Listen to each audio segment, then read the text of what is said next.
반갑습니다.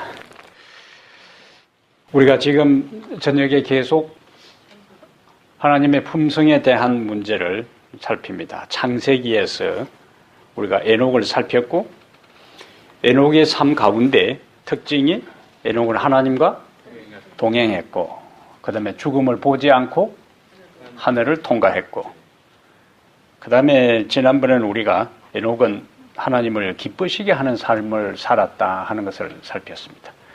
에녹이 하나님을 기쁘시게 하는 삶의 특징이 뭐냐? 에녹은 하나님의 품성을 닮았다.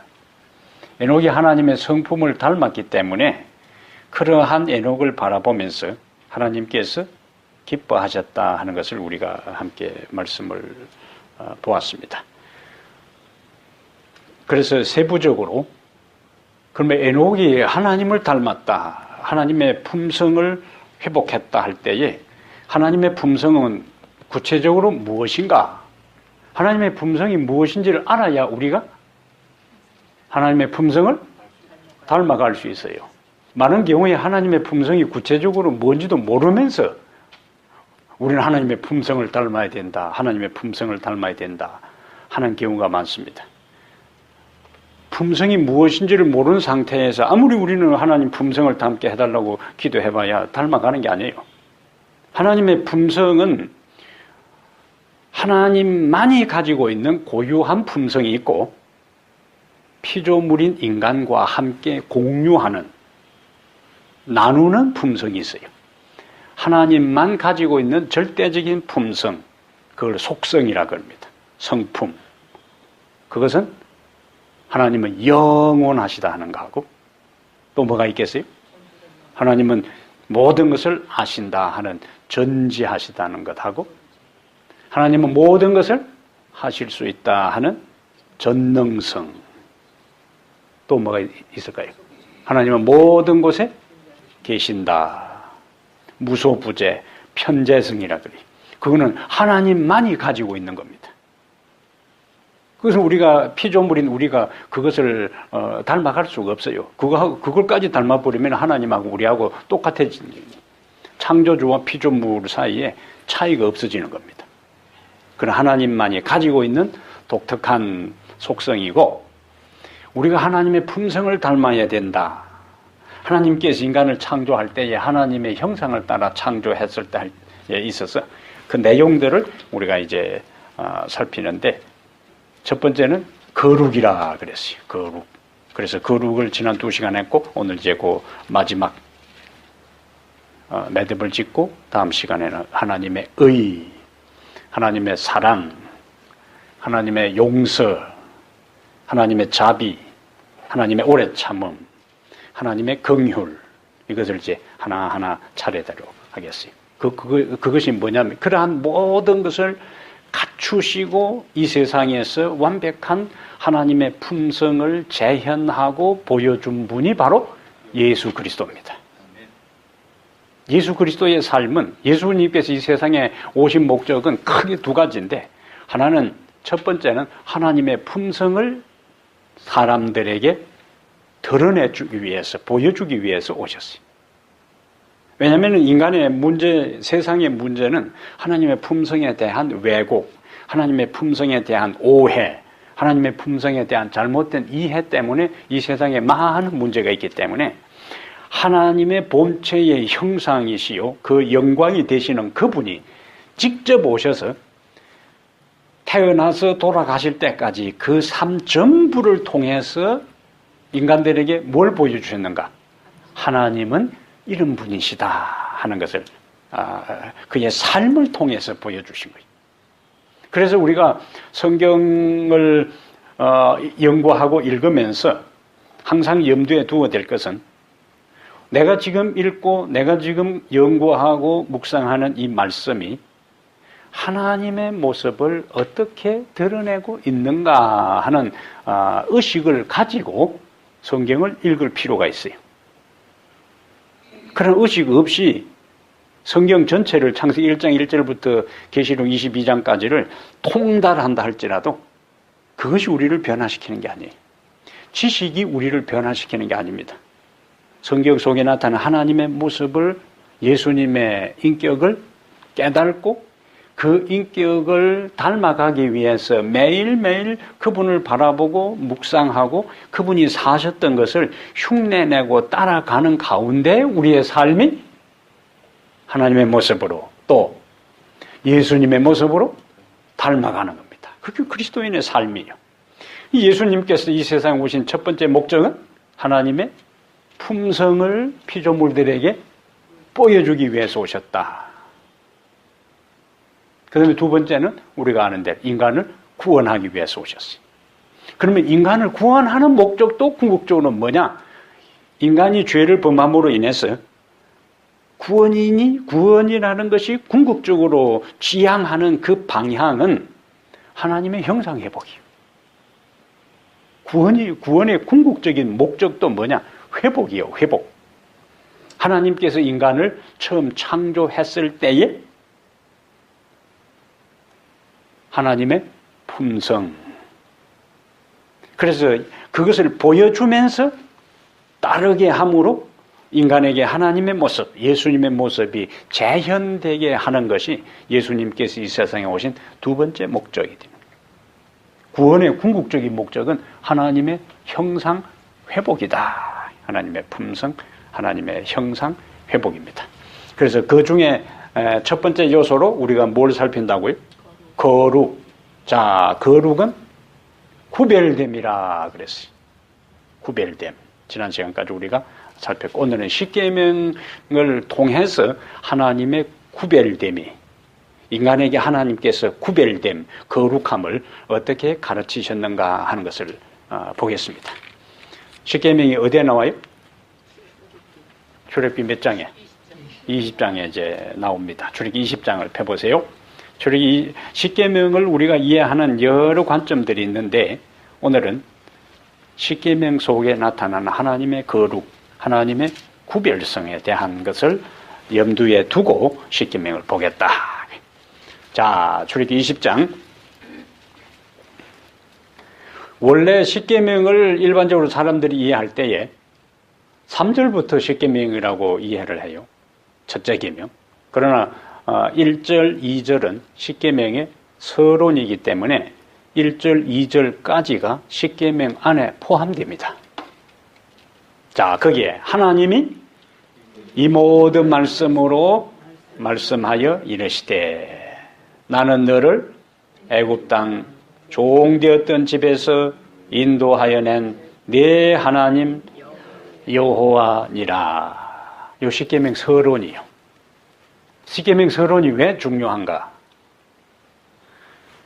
십계명 서론이 중요한 이유는 3절부터 마지막 17절까지 십계명을 주시는 하나님이 어떤 분이신가 하는 것을 보여주는 거예요.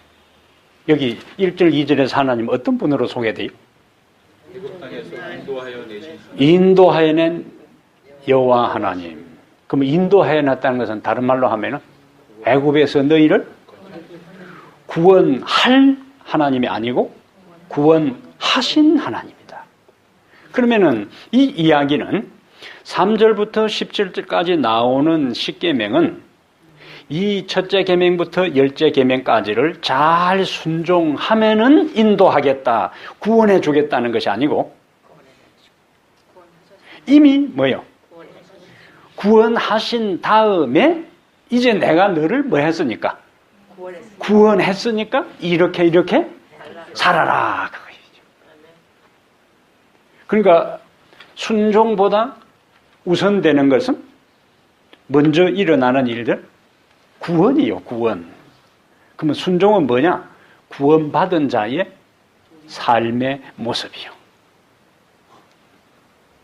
하나님께서 조건적으로 애굽에 사는 이스라엘 백성들에게 십계명을 주신 다음에 첫째 계명부터 10째 계명까지를 잘 순종하면 내가 인도하고 안 되면 국물도 없다. 이런 행태가 아니라는 거예요.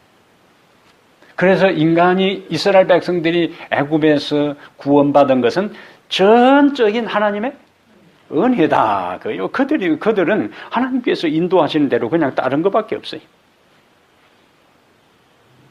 광야의 이스라엘 백성들의 모습 보세요.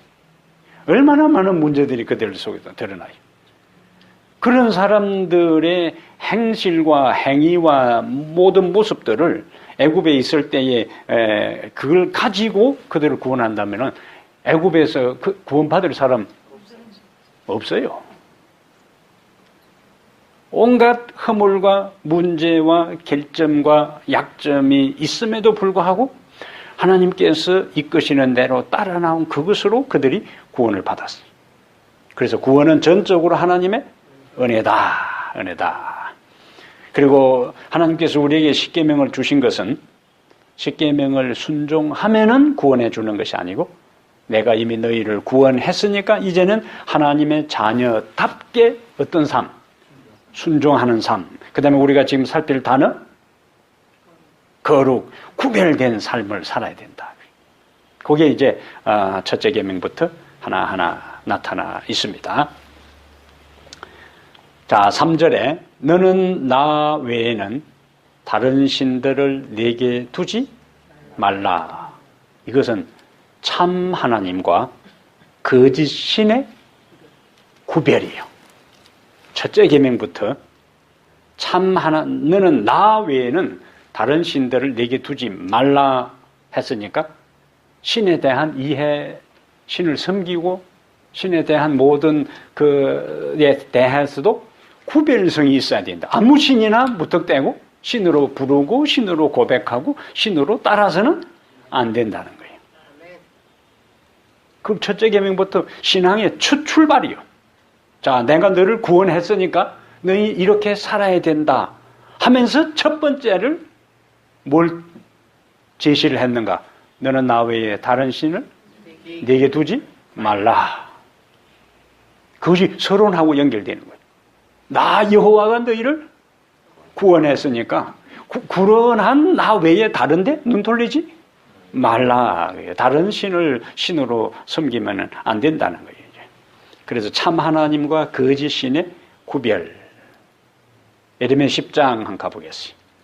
그러면 구체적으로 성경 전면에 흐르는 사상 가운데 참 하나님과 거짓 신을 구별짓는 핵심적인 요소를 예레미야 선지자가 어떻게 설명하고 있는지를 이제 보겠어요. 예레미야가 예레미야를 기록할 당시에 이스라엘은 참 문제가 많은 일들을 행했어요. 골치 아픈 민족들이었습니다. 자, 예레미야 10장 10절부터 8절, 9절 보면은 다 이 10장 1절부터 8절, 9절까지가 다 뭐냐면은 우상 만든 이야기요. 다. 무슨 이야기요? 우상 만든 이야기. 그럼 우상을 왜 만들었어요? 이스라엘 백성들이 그것을 뭐로? 신으로, 인도자로, 구원자로, 축복을 주는 존재로 그렇게 섬긴 거예요. 그게 9절까지 나와요. 그래 놓고 10절에 오직 여호와는 나오죠? 참 하나님이시여. 그러니까 여호와 외에는 뭐야? 거짓이란 거짓. 그래서 첫째 계명부터 참 하나님과 거짓신을 뭐하라? 구별하라. 그럼 어떻게 구별하는가? 오직 여호와는 참 하나님이시여 살아계신 하나님이시여 영원한 왕이시라. 11절에 너희는 이같이 그들에게 이르기를 누가 참신이 아닌가? 천지를 짓지 아니한 신들은 땅 위에서 이 하늘 아래에서 망하리라. 그러니까 결정적으로 참신과 거짓신을 구별짓는 핵심적인 요소가 천지를 지은 신인가? 짓지 아닌가? 창조주냐?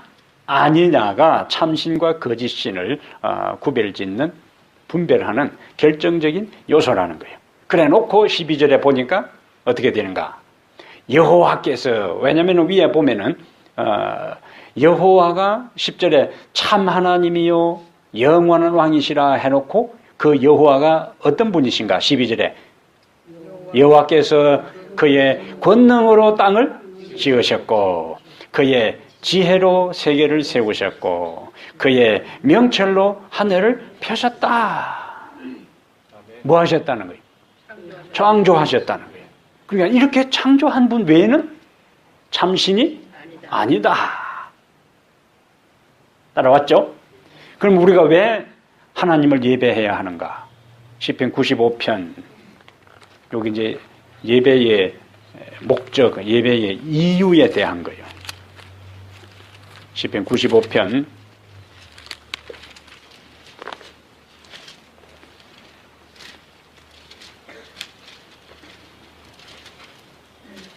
자, 3절부터 보겠어요. 95편 3절에 여호와는 크신 하나님이시요 모든 신들보다 크신 왕이시기 때문이로다. 땅의 깊은 곳이 그의 손 안에 있으며 산들의 높은 것도 그의 것이로다. 그 다음에 이제 5절 6절 연결고리를 잘 보셔야 돼. 5절은 바다도 그의 것이라 그가 만드셨고 육지도 그의 손이 지으셨도다.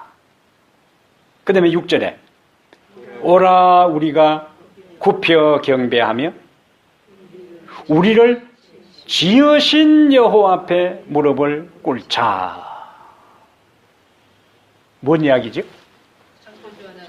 왜 우리가 여호와 앞에 무릎을 꿇고 경배한다고요?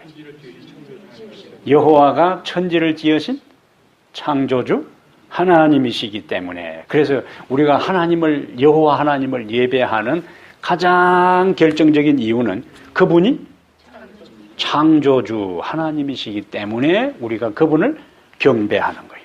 그래서 경배에 있어서는 두 요소가 있는데 경배를 받는 존재가 있고 경배하는 존재가 있는데 경배를 받는 존재는 성경에서 반드시 누가 돼야 되는가? 창조주가 돼야 되는 것이고 그 다음에 우리가 그분을 경배한다는 이야기는 우리는 창조주가 아니고 신이 아니고 그 창조주가 만든 피조물이라는 것을 뭘 통해서 고백하는가? 예배를 통해서 고백하는 거예요. 그 예배 신학의 핵심이에요. 예배 신학이. 그냥 묻어대고 예배 드리는 게 아니에요. 예배를 드린다는 것은 내 모든 생명의 근원과 내 존재 이유가 하나님에 의해서 내가 이 세상에 살고 생존하고 살아간다는 것을 예배를 통해서 고백하는 거예요. 그럼 예배 드리지 않는 사람은 뭐냐? 그 하나님이 창조주고 하나님이 모든 것을 만들고 하나님이 나를 있게 하고 하나님이 나를 돌보신다는 것에 대한 고백이 믿음이 없는 사람들이. 그러므로 하나님은 마지막 시대에 하나님께 예배하는 자를 찾는 거예요. 예배하는 자를. 하나님께 부지런히 예배하는 자는 신분상 나는 피조물이고 하나님은 창조주라는 걸 뭘 통해 고백한다고요? 예배를 통해서 고백하는 겁니다. 자, 이렇게 이제 우리가 하나하나 우리가 믿는 거, 우리가 예배하는 이유, 왜 우리가 하나님을 예배해야 되는가 하는 그러한 것들을 성경적으로 명확하게 이해를 해야 흔들림이 없어요. 누가 뭐라 하더라도. 자, 다시 출애굽기 20장 가겠어요? 3절과 첫째 계명 3절하고 출애굽기 20장 4절부터 6절까지는 서로 연결됩니다. 4절부터 6절까지는 3절은 참신과 거짓신에 대한 구별이요. 4절부터 6절 둘째 계명에는 참 예배와 우상 숭배의 구별이요. 참 예배와 우상 숭배의 구별. 그게 얼마나 길어요. 보세요. 4절부터 6절까지 뭐 하지 말라는 거예요? 우상 숭배하지 말라는 거예요. 우상 숭배하지 말라는 거예요. 이스라엘 백성, 여기 성경은 항상 그 시대를 살아가는 사람들의 문화적 상황들을 고려하고 하나님께서 기별을 주셔요. 이스라엘 백성들에게 있어서는 지금까지 어디서 산 사람들이? 애굽에서 산 사람들이. 애굽은 어떤 나라요? 우상의 본산지라. 어릴 때부터 눈 뜨고 주변에 보면은 다 뭡니까? 다 우상이요, 우상. 사람은 성장기에 어떤 환경 속에서, 어떤 과정의 분위기 속에서, 어떤 부모, 어떤 철학을 가진, 사상을 가진 부모 밑에서 자라느냐 하는 것은 그 자손들에게 결정적인 영향을 줍니다. 가장 영향을 많이 주는 분이 부모요, 부모. 예? 한 사람이 성장하면서 그가 살아가는 인생을 살아가는 인생관이나 세계관이나 가치관이나 생명에 대한 그 모든 것들이 형성되는데 가장 직접적인 영향을 받는 사람이 부모입니다. 부모. 나머지 친구의 영향을 받을 수 있고 교육을 학교에서 교육을 통해서 영향을 받을 수 있지만은 부모에게 결정적인 영향을 받아요.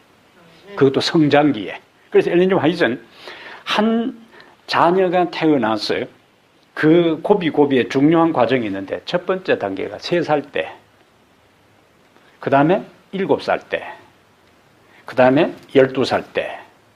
이 인생에 있어서 굉장히 중요한 시기라 그랬어요. 그런데 그러한 것을 알고 보니까 벌써 우리 자식들은 다 자라버렸어. 예?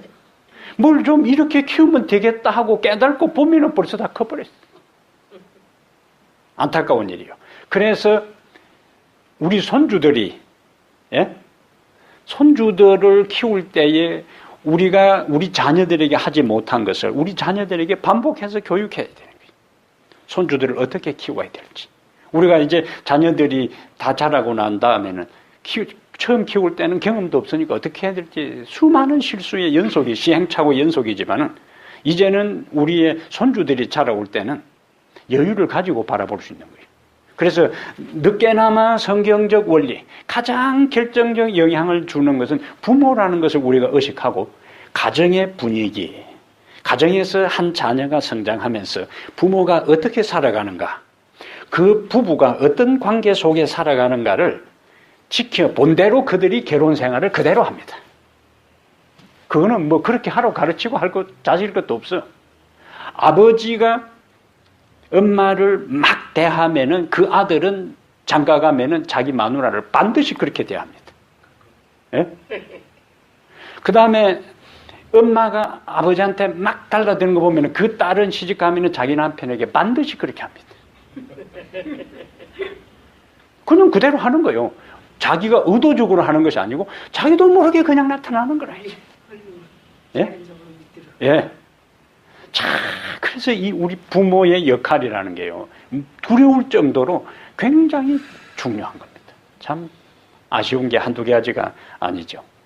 그래서 우리가 지금이라도 이러한 의식들을 깨닫고 우리의 자녀들이 그 자녀들을 양육할 때에 잘 우리가 못다한 것들을 잘 이해해 줄 필요가 있는데, 그런데 또 쟤는 아무것도 모르면서 부모가 이야기해줘도 받아들일 생각도 안 하고 간섭한다 생각하니까 거기에도 지혜가 우리에게 필요합니다. 영향을 받아요. 그래서 이스라엘 백성들은 어떤 분위기에서 우상 숭배하는 분위기에서 성장했기 때문에 그냥 우상 숭배하는 것이 그들에게는 자연스러운 거예요. 그런데 하나님께서 그들을 불러내었어요.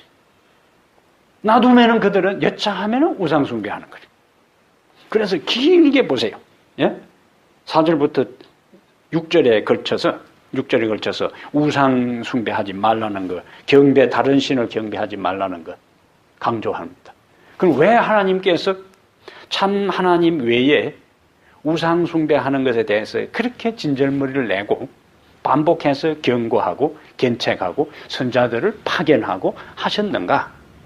우상 숭배할 때 이스라엘 상황을 보면 알아요. 사람은 누구를 숭배하고 누구를 바라보고 누구를 좋아하고 누구를 존경하느냐에 따라서 닮아갑니다.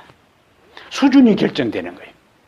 그래서 우상을 숭배하고 우상을 바라보고 우상과 더불어 살아가는 사람은 그 삶의 질이 그렇게 저하돼 버리는 거예요. 그리고 이스라엘 역사 가운데 도덕적으로 윤리적으로 가장 바닥을 칠 때는 항상 언젠가 우상 숭배가 횡행할 시절에는 이스라엘 전체가 영적으로 모든 면에서 바닥을 친 거예요. 우상을 숭배해도 그들의 수준이 높아가고 삶의 질이 향상되고 하나님을 잘 섬긴다 하면은 하나님께서 그대여 아무것도 아닌 그거 숭배하라, 섬기지 말라 간섭하지 않아요. 근데 그렇게 할 때는 결국에 당신의 형상으로 창조된 인간이 우상의 수준으로 완전히 저하돼 버리고 망가져 버리고 태화돼 버리기 때문에 하나님께서 그렇게 반복해서 뭐 하지 말라고? 우상 숭배하지 말라고. 그것이 4절부터 6절 참 경배와 거짓 예배에 대한 이야기입니다. 그 다음에 7절에 셋째 계명은 하나님의 이름을 망령되이 일컬지 말라 하는 것은 하나님의 이름과 다른 이름을 구별하라는 거예요. 하나님 이름과 다른 이름을 구별하라. 그 다음에 8절부터 11절에는 안식일 계명입니다. 안식일과 다른 날을 구별하라는 거예요. 그래서 8절에 안식일을 기억하여 거룩하게 지키라 하는 것은 다른 날과 구별하라는 거예요. 이스라엘 백성들이 애굽에 있을 때는 이스라엘 백성들은 안식일을 지키지 않았습니다. 그들은 그냥 애굽 사람들하고 똑같이 살았어요. 하등의 차이가 뭐가 없나? 구별됨이 없었어요. 그래서 하나님께서 그들을 애굽 사람들에게서부터 그들을 뭐 했어요? 구별해 놓았어요. 구별해서 분리시킨 거예요. 그리고는 이제 내가 너희를 뭐 했으니까? 구별했으니까 이제는 잡다한 신도 숭배하지 말고 섬기는 대상도 구별해야 되고. 왜? 먼저 너희를 구별했으니까 구별된 사람들은 아무 신이나 아무 잡신들을 경배해서는 안 된다는 거예요.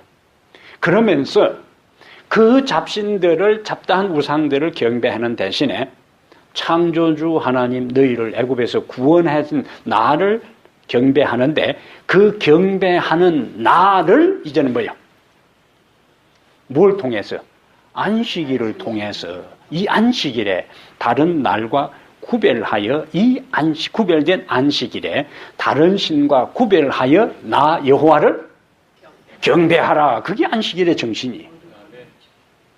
그래서 우리의 일상 삶 속에서 안식일과 다른 날에 뭐가 있어야 된다고? 구별함이 있어야 되는 겁니다. 구별함이. 근데 아직까지 우리 안식일 교인, 요즘 이제 안식일 교인 해봐야 안식일도 제대로 안 지키니까 안식일 교인이라는 말 대신에 재림 교인이라고 쓰는, 우리 삶 속에 안식일 교인으로서 안식일을 참으로 구별함이 있어야 됩니다. 예? 구별함이 있어야 돼요. 그 구별성에 대한 것이 점점 그 기준이, 그 경계선이 거의 다 무너지고 있습니다. 특별히 마지막 시대에 하나님께서 제7안실 예수 재림교회를 부르셔서 창조주 하나님을 경배하고 그 하나님을 경배하는 구별된 사람으로서 구별된 날에 그분을 경배하도록 우리를 부르셨지만은 다른 그냥 일반 일요일 교인들이 일요일 예배 드리는 그것이나 날짜 하나 차이밖에 없지 삶 자체에는 하등의 차이가 없는 것이 오늘날 재림교회, 안식일교회의 위기상황이라는 거예요. 위기상황. 다른 날 할 수 있는 것, 다른 날 해도 되는 것, 안식일 날 그냥 예배 마치고 난 다음에 다 하는 거예요. TV 다 보고 쇼핑 다 하고 그 구별성이 없으면 안 돼요. 구별성, 안식일에 대한 구별성이 없어질 때는 반드시 나중에 세속의 사람들과 마지막 시대에 구별성이 없어져 버립니다. 없어져 버려요.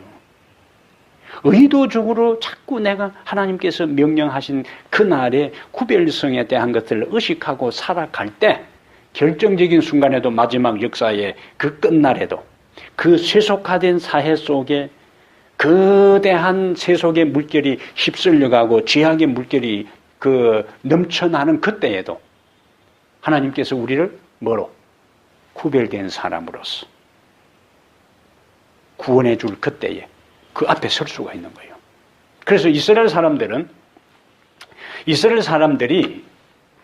서기 66년부터 서기 70년에 유대 전쟁에서 그들이 로마에 의해서 예루살렘이 완전히 초토화돼 버리고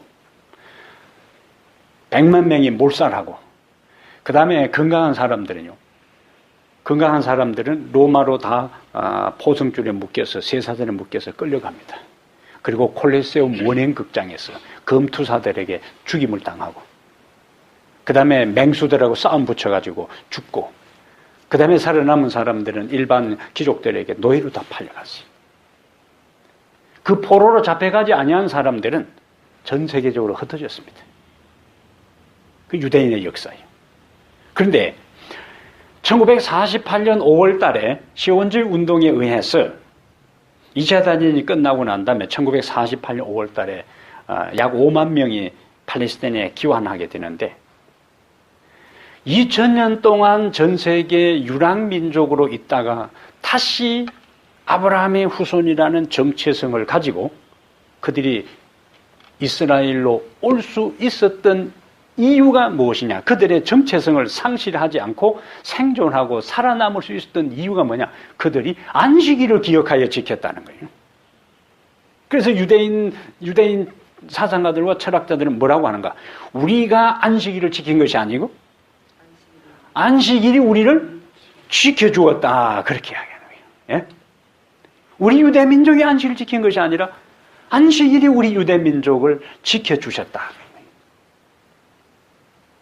그들은 전 세계에 흩어진 디아스포라, 유랑의 민족으로 살면서도 그 혹독한 박해와 가난과 핍박 속에서도 안식일이 되면 그날을 구별하여 지켰어요. 지나칠 정도로, 예? 지나칠 정도로 구별하여 지켰어요. 그래서 초창기 유대인들이 장사를 많이 했습니다. 장사를 많이 했는데, 장사를 하다 보니까 안식일을 지키는데 문제가 있어요. 그래서 이 유대 랍비들이, 유대 영적 그 공동체의 지도자들이 우리가 우리의 생존과 관계되는 신앙을 유지하고 우리의 후손들이 여호와 하나님을 섬기면서 살아갈 수 있는 길이 뭐냐? 장사해가지고 안 되겠다. 그래서 전문직으로 진출한 거예요. 그들을 교육시키고 훈련시켰어. 정체성을 교육시켜서 전문직으로 진출하다 보니까 어떤 경우에도 리더가 되고 필요한 사람이 되니까 안식일에 대한 것에 대해서 그 사람이 필요하고 위치에 있게 되니까 이렇게 저렇게 하지 못하게 된 거예요. 그래서 미국 안에서도 전 세계에 그 소수민족이 강력한 영향을 미칠 수 있었던 것은 우리가 어떻게 구별된 삶을 살 수 있을까? 그 출발점을 어디에서 출발했는가?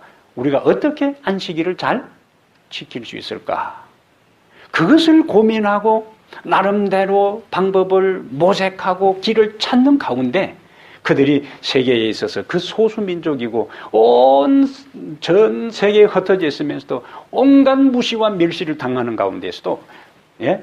그들이 잡초처럼 끈질긴 생명력으로 다시 되살아나서 국가를 다시 재건하고 전 세계 요소요소에 강력한 영향력을 행사하고, 그 다음에 이 노벨상을 받은 가장 많은 민족을 배출할 수 있었던 그 이유가 뭐냐? 그들의 정체성을 유지한 것이고, 그들의 정체성을 유지하게 할 것이 안식일이다. 안식일. 그러므로 마지막 재림교회를 하나님께서 이 역사 마지막에 부르신 것은 우리가 우리의 매주일 삶 속에서 안식일이 되면은 그 날을 뭐 해야 된다? 다른 날과 구별해야 돼요. 그것을 자꾸 연습해야 돼. 연습해야 돼. 세속의 평일과 똑같이 하는 것이 아니고 무언가 평일과 다른 삶을 살기 위해서 고민해야 되고, 예? 그 한 날은 어떻게 하나님 앞에서 내가 안식일을 구별하여 잘 지킬까를 나름대로 생각하면서 그 방향으로 나가야 돼요. 그때에 그러한 노력과 하나님의 뜻 안에서 살려고 하는 그 발버둥이 결국 하나님은 마지막 최후의 날에 우리를 지키시는 겁니다. 예? 우리는 우리 자신을 지키려고 하는 것이 아니고 하나님이 말씀하신 바를 지키려고 할 때에 구별된 사람으로서 하나님은 마지막 결정적인 순간에 그렇게 살아가는 사람을 마지막에 뭐 한다? 지키신다는 거예요. 지키신다. 넷째 계명에 있어서 안식일과 다른 날의 구별성. 그래서 우리가 보통 안식일을 하나님의 뭐라고 이야기해요? 하나님의 날, 그 다음에 하나님의 인이에요. 하나님의 인. 예? 하나님의 날인 안식일을 우리가 뭐라 불러요? 안식일. 자, 그러면 지킴과 보호와 연관해서 인이라는 걸 좀 보겠습니다. 출애굽기 12장. 안식일을 뭐라 부른다? 하나님의 인. 자, 하나님의 우리 유대인들을 하나님께서 안식일을 유대인 지킨 것이 아니라 안식일 유대인을 지켰다고 보호했다는데 인이라는 것은 인, 표징, 표적이요. 자, 출애굽할 때에 출애굽기 12장 12절 이제 마지막 열재앙 이제 출애굽 전야입니다. 출애굽 12장 12절에 내가 그 밤에 애굽 땅에 두루 다니며 사람이나 짐승을 막론하고 애굽 땅에 있는 모든 처음 난 것을 다 치고 애굽의 모든 신을 내가 심판하리라. 나는 여호와라. 애굽 땅이요, 애굽 땅. 자, 13절이 이제 중요한 단어가 나옵니다. 내가 애굽 땅을 칠 때에 피가 너희가 사는 집에 있어서 너희를 위하여, 그게 중요한 단어예요. 너희를 위하여 표적이 될지라. 내가 피를 볼 때에 너희를 넘어가리니 재앙이 너희에게 내려 멸하지 아니하리라. 여기 표적 나오잖아요. 표적. 다른 말로는 표징. 다른 말로는 도장이요, 도장. 그런데 여기 출애굽 전야에 있어서 이스라엘 백성들이냐, 이스라엘 백성들이 아니냐 하는 표적은 뭘 통해서? 그 문설주와 인방에 피가 있느냐 없느냐가 이스라엘 백성으로서 순종했느냐 순종하지 않느냐에 대한 표. 그럼 보세요. 하나님께서 말씀하신 것을 따를 때에 그 따르는 게 뭡니까? 단독으로 하든지 그 다음에 다른 가족들하고 다른 이웃과 어울리든지 간에 다 양을 잡아서 1월 14일 저녁이 되면은 그 피를 문설주와 인방에 바르라. 하나님께서 말씀하신 명령이요, 명령. 그래서 그들은 양을 잡아서 피를 발랐어요. 피가 이제 그러면은 멸망의 천사가 지나갈 때에 그 피가 있는 집은 넘어가고 피가 없는 집은 장자를 멸망시키고. 그러면 그 피는 결국 뭐냐? 그 피가 있는 그 표징, 그 인은 피가 있느냐 없느냐 하는 것은 그 가정을 살리는 표가 되었다는 거예요. 표. 그냥 그 표는 표로 끝나는 것이 아니고 그 가정을 보호하고 살리는 표가 된 거예요. 단순한 양의 피로 끝나는 게 아니에요. 그러면 그 양의 피가 어떻게 해서 그 가정의 장자를 보호할 수 있었는가? 하나님께서 양의 피를 바르면은 내가 보호해 주겠다고 약속하셨고 그 약속을 믿는 사람들이 그것을 표를 했어요. 그러면 어떤 사람들은 어떻게 할 수 있어요? 아이고 이 피를 발라놓으면 들락달락 할 때 뭐 그것도 다른 데도 아니고 입구에다가 그 피를 갖다가 철갑을 해놔 보세요. 피비린내가 진동하는데 아이고 그거 뭐 꼭 그거 발라야 됩니까? 그냥 저 물찍이 발라놓으면 되지. 근데 하나님의 명령에는 인간의 생각이 들어가면 안 돼. 해석을 하면 안 되는 거라죠. 하나님이 문설주에 발을 했으면 문설주에 발라야 돼. 왜 꼭 문설주에 발라? 이러면 안 되는 거예요. 문설주에 발을 했으면 그렇습니까? 하고 발라야 돼. 피비린내가 진동하고 벌겋게 줄줄줄줄 흘러가지고 보기 흉하지만은 페인트 빨간 페인트 떨어진 것처럼 흉하지만은 하나님이 발을 했으니까 발라놔야 돼. 안식일에 대한 마찬가지. 안식일은 하나님의 표징입니다. 안식일은 하나님의 인이에요. 구별성이에요. 왜 꼭 안식일을 그렇게 해야 돼? 이렇게 나오면 안 되는 거라. 안식일을 구별하라고 했으면 구별하라 하셨구나. 그냥 구별해야 돼요. 다른 이유를 달지 말고 피를 바르라고 하면서 피를 바른 집은 표징이 된다. 피가 표징이 된다. 그러면 내가 보호한다. 마찬가지로 안식일은 다른 날과 구별하라. 그것은 다른 하나님을 순종하지 않는 사람들과 순종하는 사람의 표가 되는 거예요. 표가. 그걸 가지고 그래서 마지막 시대에 에덴 동산에서는 아담과 하와에게 하나님께서 아담과 하와가 하나님께 순종하느냐 순종하지 않느냐에 대한 표를 뭘 가지고 확인하셨는가? 선악과를 먹느냐 안 먹느냐가 하나님께 순종하는가 순종하지 않는 것에 대한 표라 표. 많은 게 아니에요. 많은 게 아니고 그 하나가 결정적인 순종의 조건으로 하나님께서 아담과 하와에게 지시한 거예요. 마지막 시대에 하나님의 백성들이 하나님을 참으로 사랑하고 순종하는가의 여부를 하나님께서 딱 한 가지만을 가지고 결정한다면 애굽 당시의 장자를 보호하기 위해서 양을 잡아서 피를 발라라 하는 것이 순종의 결정적인 표징이 되었던 것처럼 마지막 하나님의 백성들에게 있어서 전적으로 그들이 자신들의 삶을 하나님의 말씀에 두고 순종하느냐 순종하지 않느냐의 여부를 하나님은 뭘 가지고 표를 확인하냐면 안식일을 구별되고 거룩하게 지키는가의 여부를 가지고 하나님께 속한 충성된 여부를 하나님께서 확인하시겠다는 거예요. 그래서 안식일은 충성의 시금석이라 그렇게. 충성의 시금석. 서론하고 항상 생각해야 돼요. 이미 우리를 뭐 하셨습니까?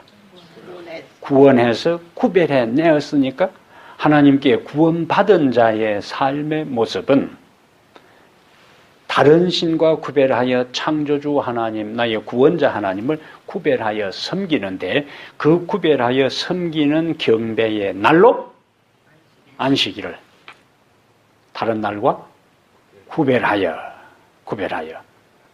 지키라.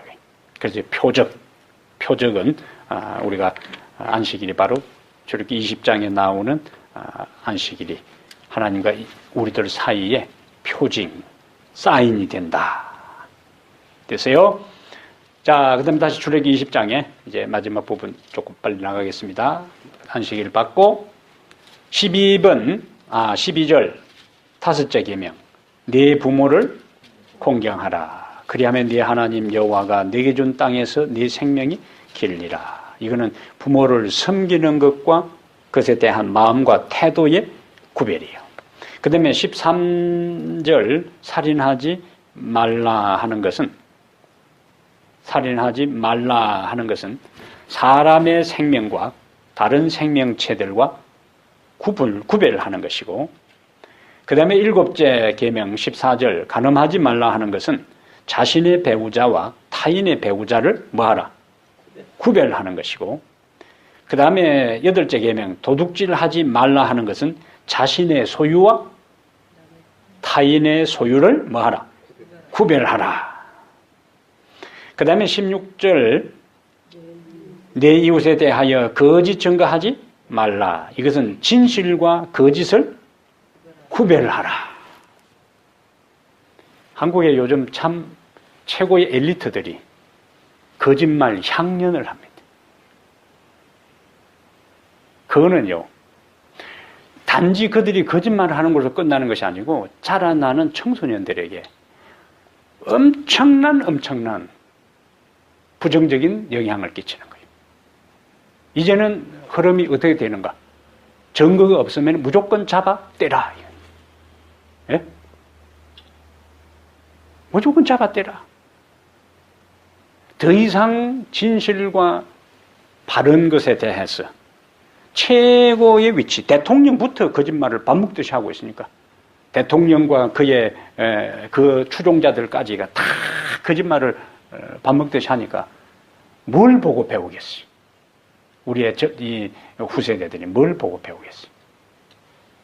자, 그것이 단지 정치적으로 혼란하고 경제적으로 어려운 그 상황보다 한 나라, 한 시대를 지배하는 중요한 가치는 도덕성입니다. 도덕성.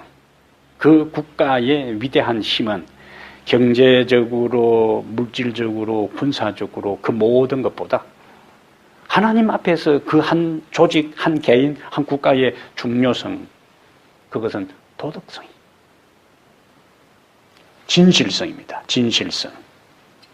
그래서 네 이웃에 대하여 거짓 증거하지 말라. 가슴 아픈 사실이. 그리고 우리 스스로를 되돌아봅니다. 17절에서는 품어도 되는 정당한 소원과 가져서는 안 될 욕망 사이의 구별이에요.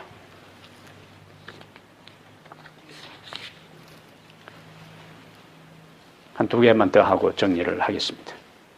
하나님께서 지금까지 계속 뭘 강조해요? 구별. 그런데 성경에 또 여러 구약의 역사 가운데 하나님께서 이렇게 구별하라고 했는데 구별하지 못함으로 인해서 문제가 생긴 경우들을 기록하고 있어요. 그것이 인류의 최초의 범죄입니다. 에덴 동산의 각종 열매와 선악과를 하나님께서 뭐요? 구별했어요. 그 선악과가 좀 특이하게 생긴 것도 아니고 선악과 안에 독이 있는 것도 아니에요. 다른 열매하고 똑같은 열매라. 단지 무슨 차이요? 하나님께서 이것은 먹지 말라라고 구별했어요. 그래서 인간의 비극의 시작은 하나님이 구별해 놓은 것을 구별하지 않았기 때문에 인간 세상에 문제가 생긴 겁니다. 레위기 10장에 보면은 여러분들이 이제 레위기 10장 나중에 통독에 나갈 때 보세요. 레위기 10장에 나답과 아비후 여호와가 명하시지 아니한 다른 불을 사용하다가 그들이 적사합니다. 레위기 10장에. 그 다음에 민수기 12장에는 미리암이 모세를 비방해요. 미리암이 누굽니까? 모세의 누나예요. 모세를 살리는데 결정적인 역할을 했는데 그래서 마지막에 좋아야 돼. 근데 민수기 12장에 미리암이 모세를 비방하는데 그 근본 이유가 뭐냐? 왜 갑자기 누나가 자기 남동생을 비난했을까? 그걸 이해하려면 그 앞에 장부터 쭉 흐름을 보셔야 되는데 장인이 찾아왔어요. 모세의 장인이 찾아왔어요.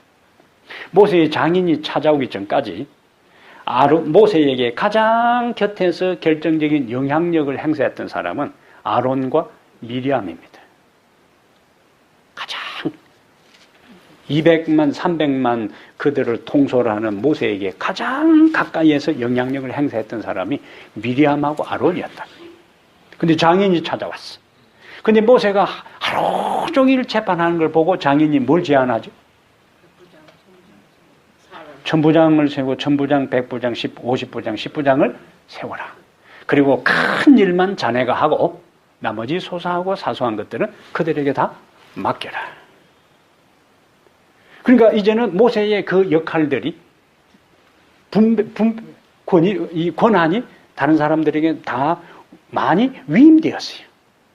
그러니까 원래 아론하고 미리암이 했던 역할들을 이제는 천부장들이 하고 백부장들이 50부장들이 하니까 뭐 별로 자기들의 다른 요즘 많이 쓰는 말로 존재감이 없어졌다고 해요. 스스로 생각할 때. 그래서 그 동생이 구스 여인하고 결혼했다고 딴지를 걸어서 동생의 지도력에 도전하는 장면이 나와요. 근데 하나님께서 미리암에게 문둥병이 발하도록 그렇게 징계합니다. 그 미리암의 실수는 뭐냐? 하나님께서 모세를 뭐 했어요? 이스라엘 백성의 지도자로 구별했는데 구별된 사람에 대해서 함부로 대했어요. 하나님은 하나님이 구별하여 세운 자에 대해서 함부로 대하는 것을 그냥 넘어가지 않습니다. 그래서 적신문둥병이 발하도록 그렇게 했어요. 그 다음에 열왕기하 2장에 보면은 엘리사가 자기 스승 따라서 자기 스승 하늘 가는데 성천하는데 따라갔다가 돌아오잖아요. 엘리야가 하늘로 성천하고 엘리사가 이제 돌아와요. 그러니까 다시 요단강을 건너서 돌아오니까 어떤 일이 일어났어요? 아이들이 40여 명의 아이들이 대머리여 올라가라. 옛날에도 대머리가 있었는 것 같아요. 대머리여 올라가라, 대머리여 올라가라 하고는 따라다니면서 그 엘리사를 조롱하고 비난했어요. 하나님께서 숲속에서 암곰들이 나오게 해가지고 그 40명의 아이들을 물어 죽이겠어요. 만약에 그때에 하나님이 개입하지 않았더라면은 이제 엘리야가 이스라엘의 선지자로서 봉사하다가 그가 하늘로 승천하고 그 뒤를 이어서 엘리사가 이스라엘의 선지자로 봉사해야 되는데 첫 봉사 시작도 하기 전에 그 버리장머리 없는 아이들에 의해서 조롱의 대상이 되었으면은 그가 앞으로 선지자 역할을 하는데 계속적으로 문제가 생기는 겁니다. 그래서 하나님께서 초반에 그의 조응이 그런 멸시와 무시를 당한 상태에서 하나님이 전한 기별들이 앞으로 이스라엘을 살리는 기별을 회개케 하는 중요한 메시지를 전해야 할 기별자가 그 어중이 떠중이들에게 비난과 공격을 받았을 때 하나님이 적극적으로 개입한 거예요. 하나님의 종들을 함부로 하지 말라고요. 하나님의 종이 중요해서가 아니고 하나님의 종이 중요해서가 아니고 하나님의 종에게 하나님께서 구별을 하여 하나님의 메시지를 전하는 통로이기 때문에 함부로 하지 말라는 거예요. 그래서 그들을 함부로 하는 것은 그들에게 메시지를 전하는 하나님을 함부로 하는 것을 하나님께서 개입하신 거예요. 여기에서도 뭐가 있는가? 하나님의 구별성이 있습니다. 나머지 또 몇 가지들을 우리가 더 살펴보겠어요. 그리고 몇 가지를 살피고 예수님의 말씀 속에 나타난 구별성을 다음 시간에 마지막 하면서 거룩에 대한 것들을 매듭을 짓겠습니다. 하나님께서 우리를 구별하셨어요. 이스라엘을 구별하신 것처럼 우리를 만민 가운데서 구별하셔서 하나님의 소유로 삼으셨어요. 하나님의 소유로 삼았기 때문에 하나님의 소유된 된 우리들의 삶은 이전에 하나님께서 우리를 구별하기 전과는 달라야 돼요. 구별돼야 되는 거예요. 왜? 하나님이 우리를 구별했으니까. 구별된 삶을 통해 하나님께서 나를 구별하신 것에 대한 것들을 우리의 삶으로 표현하고 삶으로 구현하고 삶으로 살아 표현하는 것들이 우리에게 주어진 중요한 책무입니다. 이제 다시 한번 우리의 일상의 삶을 되돌아보고 무엇보다 제7일 안식일 예수 재림교인으로서 하나님께서 나를 구별하신 그 구원하신 그분을 내가 안식일을 통해서 그분을 구별하여 어떻게 제대로 경배하는지를 살피면서 우리의 안식일의 그 순종과 지킴과 준수가 뭔가 지금까지는 다른 차원에서 하나님께로 나아가는 그와 같은 변화들이 우리들에게 있게 되기를 바랍니다. 우리 하나님 아버지, 이 저녁에 기도 시간으로 구별된 이 화요일 저녁에 주님의 말씀을 사모하고 사랑하는 당신의 백성들이 함께 모여 말씀을 배우고 깨닫고 우리의 삶을 다시 한번 구별하여 주님 앞에 바치기 위해서 결심하도록 도와주신 것을 감사합니다. 하나님에 대한 구별한 마음이 날마다 우리 마음속에 있게 하시고 거룩한 나를 구별하고 우리의 삶을 구별하여 거룩하신 하나님의 자녀답게 살아가는 저희들이 되게 하여 주시옵소서. 이제 우리의 삶의 처소로 돌아가겠사오니 주의 돌보시는 천사가 함께 동행하시고 거룩한 날 다시 구별하여 모일 때까지 우리들 각자의 삶을 축복하시고 인도하여 주시옵소서. 감기로 인하여 또 고생하는 분들이 많이 있습니다. 하나님께서 회복의 은혜를 주셔서 다시 일상으로 잘 복귀되어 그들 각자에게 주어진 삶에 충실할 수 있는 에너지와 능력을 주시옵소서. 우리 주 예수님 이름으로 기도합니다. 아멘.